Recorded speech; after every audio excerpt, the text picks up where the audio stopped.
لیکن اب میں اپنے سننے والوں کو اس سورہ مبارکہ کے فقط 2 بنیادی مقامات کی طرف متوجہ کرنا چاہ رہا ہوں. توڑ دیے یہودیت کے فخر، اور کس شان کے ساتھ توڑے؟ قل، میں توجہ کیجیے گا، قل یا ایھا الذین ہادو ان زعمتم انکم اولیاء للہ من دون الناس فتمنوا الموت ان کنتم صادقین. یہاں بات کو روک لیں. قل، حبیب کہو، صیغہ امر ہے. امر کے معنی ہے آرڈر کرنا، امر کے معنی حکم دینا. تو جب کہا کہ حبیب کہو تو پیغمبر نے کہا ہوگا یا نہیں؟ یہ ہے سوال جو اپنے سارے سننے والوں کے ذہن میں بیدار کرنا چاہ رہا ہوں. بھائی یہ تو ممکن نہیں ہے کہ پروردگار نے کہا ہو بسم اللہ الرحمن الرحیم قل یا ایھا الکافرون لا اعبد ما تعبدون، کہو کیا ہے کافرو، یہی ہے نا. تو پیغمبر نے کہا ہوگا یا نہیں کہا ہوگا؟ ممکن نہیں ہے کہ پیغمبر اکرم کی مبارک زندگی میں نافرمانی کا کوئی لمحہ بھی دریافت کیا جا سکے. یعنی غالباً میرے سننے والے اسے فقط دعویٰ سمجھیں، تو میں دلیل بھی اس منزل پہ عرض کرتا جاؤں تاکہ پھر سلسلہ فکر متصل ہو سکے.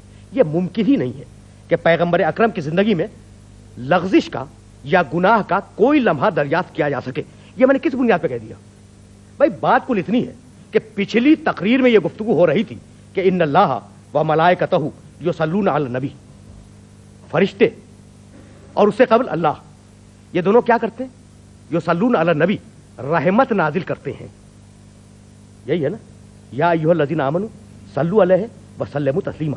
اے ایمان لانے والو، تم بھی دعائے رحمت کرو اس نبی کے لیے اور اس کے حکم کے آگے اپنے سر تسلیم کو خم کر دو. بھائی سلو کے معنی کیا ہے؟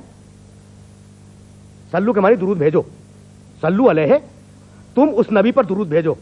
آپ کو کچھ یاد ہے پیغمبر اکرم نے ایک منزل فکر پر اپنے ایک صحابی سے یہ ارشاد فرمایا ان عام مجمع میں، سلو کما رأیتمونی اصلی، جس طریقے سے میں نماز پڑھتا ہوں اس طریقے سے نماز پڑھو. ہے نا، جیسے مجھے دیکھو نماز پڑھتے ہوئے ویسے پڑھو. یہاں سلو کے معنی کیا ہے؟ نماز پڑھو. بھائی وہی لفظ ہے، صاد 2 لام واو اور اس کے بعد ایک الف، سلو. تو جب پیغمبر نے کہا سلو تو اس کے معنی کیا ہے؟ نماز پڑھو. اور جب خدا نے کہا کہ سلو علیہ، اس کے معنی کیا ہے؟ محمد پہ درود بھیجو. تو جب خدا سلو کہے تو اس کا مطلب ہے کہ محمد پہ درود بھیجو، اور جب محمد سلو کہے تو اس کا مطلب ہے کہ خدا کے لیے نماز پڑھو. یہ یعنی غور کرنے کی باتیں ہیں جس طریقے سے میں بات کو واضح کرنا چاہ رہا ہوں. تو سلو علیہ وسلموا تسلیما. اچھا، کیوں سلو علیہ؟ بھائی کیوں اس پر درود بھیجو پیغمبر پر؟ اس لیے کہ خدا بھی درود بھیج رہا ہے اور اس کے فرشتے بھی درود بھیج رہے ہیں. بھائی یہ درود بھیجنے کے معنی کیا ہے؟ خدا نزول رحمت کر رہا ہے، فرشتے ان رحمتوں کو پیغمبر تک پہنچا رہے ہیں. بھائی یہی ہے نا، یعنی یہ ٹیم ورک ہے کہ خدا رحمتیں نازل کرے، فرشتے ان رحمتوں کو پیغمبر تک پہنچا دیں. بھائی توجہ رکھیے گا، اس لیے کہ جملہ ذہن میں محفوظ رہے کہ امکان نہیں ہے پیغمبر اکرم کی زندگی میں نافرمانی کا. بھائی نافرمانی، گناہ، لغزش، وہ جو حکم خداوندی کے غیر مطابق ہو، وہ ہے کیا؟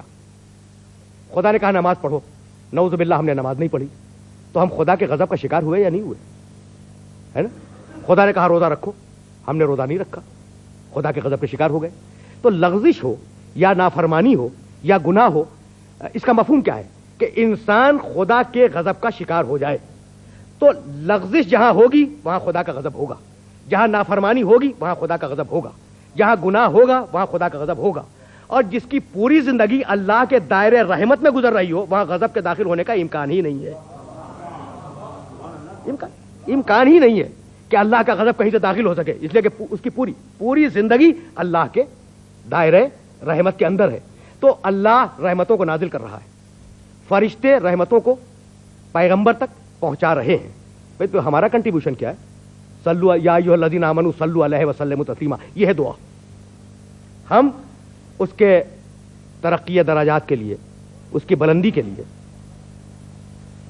دعا مانگ رہے ہیں کہ پروردگارہ تو اپنی رحمتیں اس پر مسلسل نازل فرماتا رہ. یہی تو ہے نا. اب مجھے جملہ عرض کرنے کی اجازت ہے. بھائی بات یہ ہے کہ ہر زینہ ایک ترقی ہے، لیکن جب آپ دوسرے زینے پہ چلے جائیں گے تو نچلے والا زینہ جو ہے وہ تنزل ہو جائے گا. یہ اصول، ہر زینہ ایک ترقی کا درجہ ہے، لیکن جیسے جیسے آپ اوپر بڑھتے جائیں گے اس طریقے سے نچلے جو زینے ہیں جنہیں آپ نے عبور کر لیا وہ سارے کے سارے تنزل ہوں گے. تو آج درود بھیج کر محمد عربی کو آپ جس مقام پر دیکھ رہے ہیں، 100 سال کے بعد محمد عربی اس مقام پہ نہیں ہوں گے، کہیں بلند ہوں گے. اس لیے کہ یہ نہیں ہے کہ اللہ رحمتیں نازل کر چکا، نہیں، ان اللہ و ملائکتہ یصلون، نازل کرتے ہیں، نازل کرتے رہیں گے. تو پروردگار کا عمل نزول رحمت متواتر ہے. تو اب جہاں تک خدا کا مستقبل جائے گا وہاں تک محمد پر نزول رحمت ہوتا رہے گا.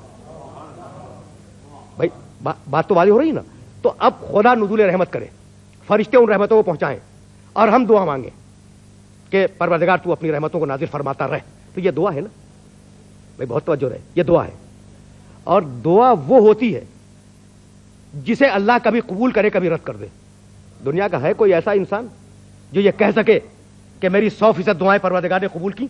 ہو سکتا ہے کہ قبول کرے، ہو سکتا ہے کہ رد کر دے، لیکن خدا کی قسم درود وہ دعا ہے جو کسی قیمت پر رد نہیں ہو سکتی، اس لیے کہ یہ کام خود اللہ انجام دے رہا ہے.